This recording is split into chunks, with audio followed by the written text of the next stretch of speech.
Ciao a tutti e benvenuti a Hablemos de Calcio per il video post partita di Venezia-Napoli. Lo sapete tutti, il match si è concluso 0-0, un risultato sicuramente positivo per i lagunari, non per il Napoli.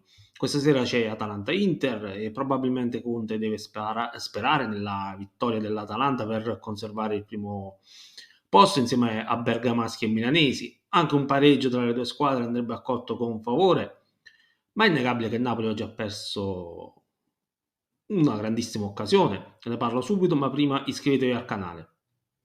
Abbiamo assistito a un buon primo tempo in termini di spettacolo e nei primi 45 minuti che ci sono state le maggiori emozioni, mentre il secondo tempo è stato piuttosto fiacco, probabilmente anche a causa di una comprensibile stanchezza che ha colto le due squadre. Il clima non ha aiutato da questo punto di vista. Il Napoli al quinto sarebbe potuto passare in vantaggio, ma Raspadori è stato sfortunato nel colpire il palo. All'ottavo ha risposto Quique Perez con un tiro di poco alto. McTominay si è reso pericoloso con un paio di colpi di testa, grande parata di Rado al 46esimo su incornata di Lukaku, ma poco prima, più precisamente al 42esimo, la palla gol l'ha avuta il Venezia, ma Meret prima su Quique Perez e subito dopo Spinazzola su Fila hanno evitato il vantaggio dei Veneti che sarebbe stato immeritato. Nel secondo tempo due episodi degni di nota, uno per parte e sul finale con Simeone che ha tirato alto al 93esimo e con il clamoroso contropiede sprecato dal Venezia al 95esimo, concluso con un tiro alto di Caviglia. A proposito, credo che il centrocampista dei Veneti sia stato quello che abbia tirato di più in porta. Questa brevemente è la cronaca della partita, ma andiamo più nel dettaglio. Il Napoli ha un grosso problema dal punto di vista realizzativo, ma anche il killer instinct. Nel primo tempo Lukaku non mi è dispiaciuto nel momento in cui ha svolto il compito assegnatogli da Conte, agire soprattutto nella space di destra e fare da sponda per gli inserimenti dei compagni. Abbiamo visto delle giocate codificate in questo senso, però è mancata la concretezza.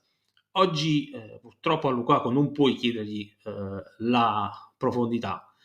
Di conseguenza, quello che abbiamo visto fare oggi in campo credo che sia il modo migliore per sfruttarlo. A mio avviso, il belga è rimasto in campo più del dovuto. È evidente che la sua autonomia non va oltre l'ora di gioco. Dobbiamo insistere e spingerci fino ai 70 minuti, va bene, ma poi deve uscire, c'è poco da fare. Il migliore in campo, a mio avviso, è stato Spinazzola, meno brillante del solito Politano, che sinceramente non mi è piaciuto. I centrocampisti avrebbero dovuto schermare Nicolussi Caviglia. Troppe volte è stato libero di andare al tiro, lui che dalla distanza ci prova sempre e questo i calciatori del Napoli avrebbero dovuto saperlo. Per fortuna è stato impreciso. Complessivamente la linea difensiva ha giocato bene. Secondo me Gilmour avrebbe dovuto fare di più, sufficiente nel complesso la prova dei centrocampisti. Direi che se nel primo tempo abbiamo visto un Napoli da 6,5, nel secondo tempo è stato da 5,5, la media fa 6, ma è evidente che non basta. Ripeto, il Napoli ha un attacco sterile, i partenopei hanno segnato 45 gol, Inter e Atalanta 63. È vero, la squadra di Conte ha subito meno gol, ma parliamo di una differenza minima e irrilevante rispetto alle due squadre antagoniste nella lotta per lo scudetto. Con Osimhen in squadra staremo parlando di un'altra classifica? È molto probabile, ma Osimhen non c'è e il discorso non ha neanche senso. Lukaku sta facendo ciò che mi aspettavo a inizio campionato. Andate a ripescare i miei vecchi video, dissi che avrebbe segnato una quindicina di gol e siamo in media, credo.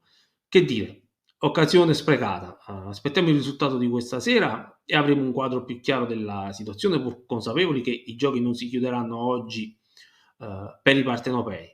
Comunque vado a finire Atalanta-Inter.